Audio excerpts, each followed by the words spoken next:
A convicted sex offender walks into MIT. The director writes, "My Bitcoin students will be there." A 5-hour meeting, no photos, no transcript, just a glass door, and the future of money on the table.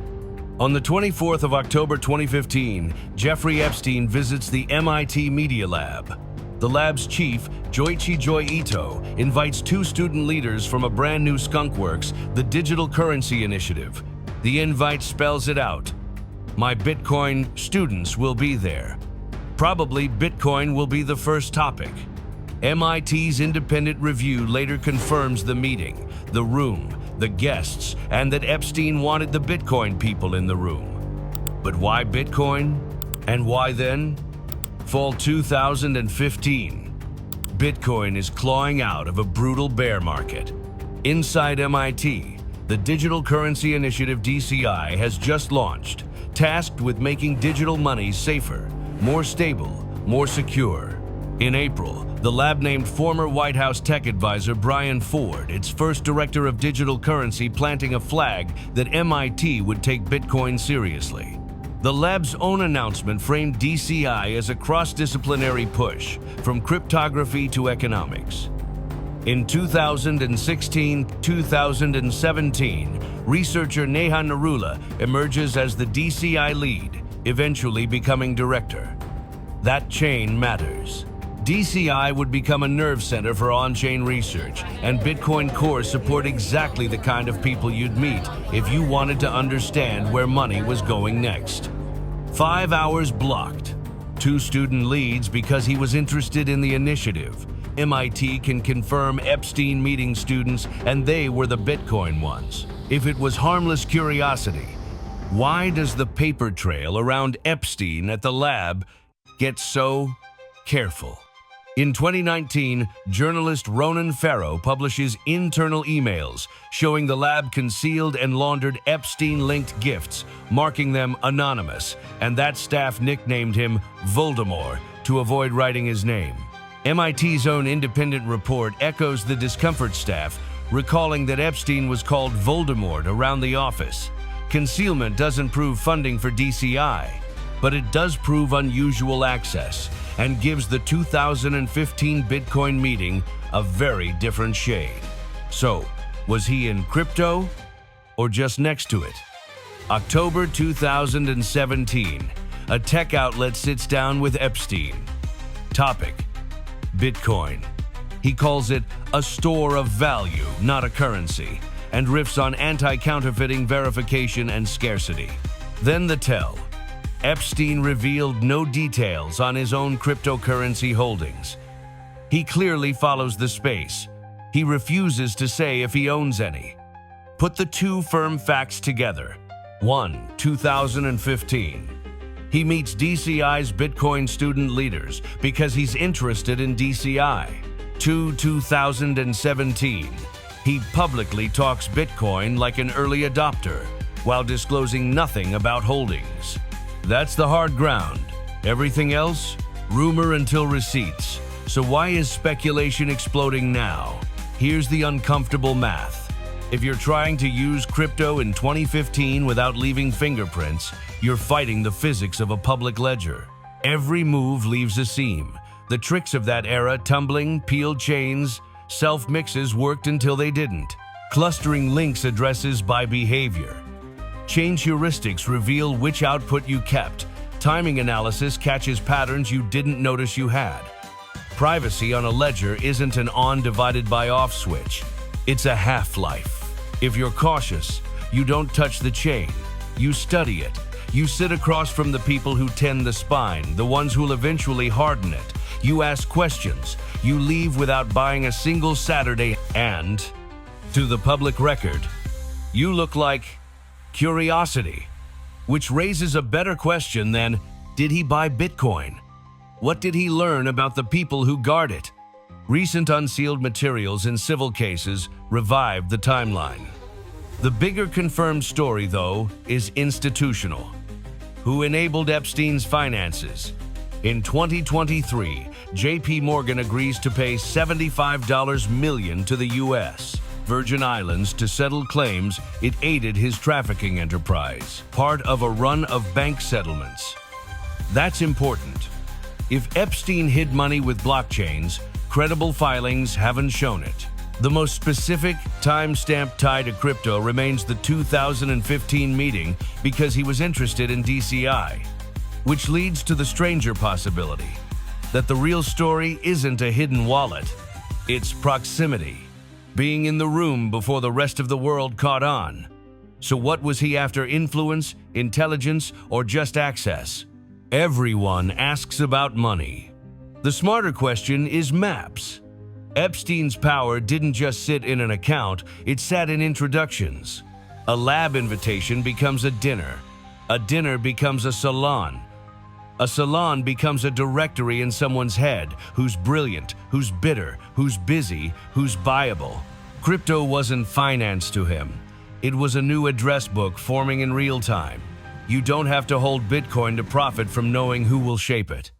Proximity is leverage, and leverage, used right, pays better than tokens.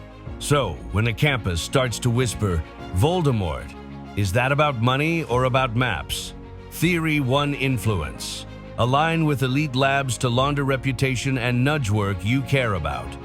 If Bitcoin is the future of value, shaking hands with its stewards is strategic.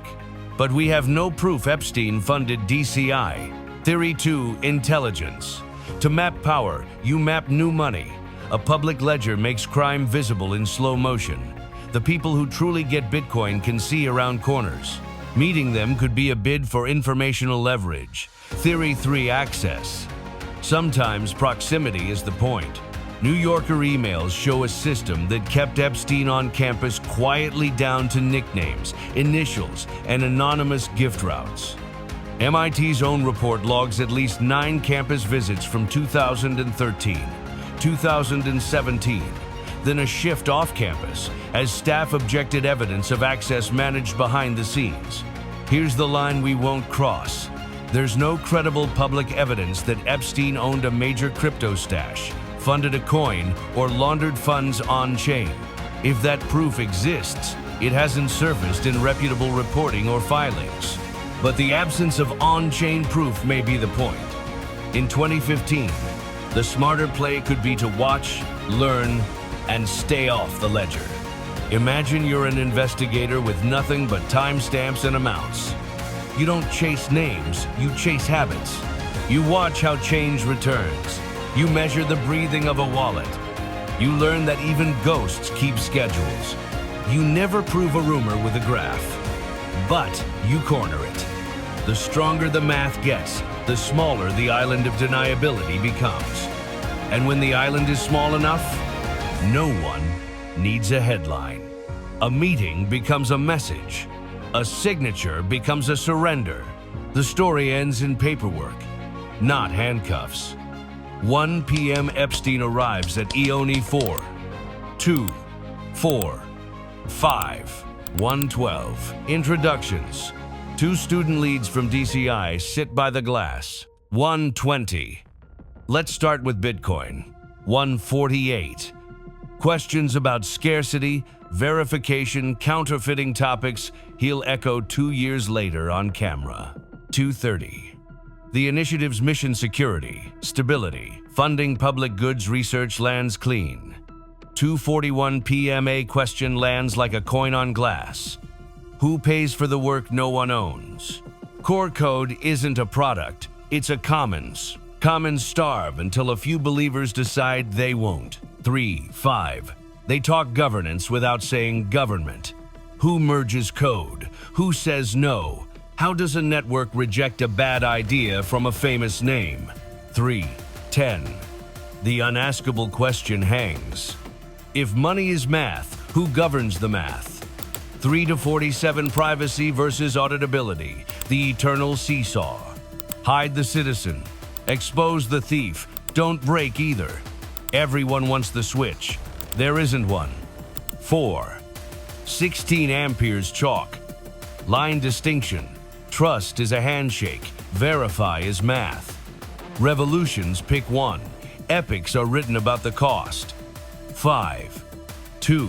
What happens when regulators knock? Someone asks. They will, someone says back. Silence as the air conditioner clicks. 5:19. The future they're describing doesn't need a lender. It needs custodians of ideas, the kind of people you meet once, then keep in a mental file for years. Earlier that year, an MIT senior team agenda shows Epstein Joy Ito penciled beside a meeting where DCI has discussed the same initiative the October meeting would center on. Separate threads, same fabric. DCI's charter is public. Bring cryptographers, economists, and systems engineers to bear. Fund protocol work. Keep Bitcoin's spine sturdy. If you're prospecting for the future of value in 2015, this is where you look.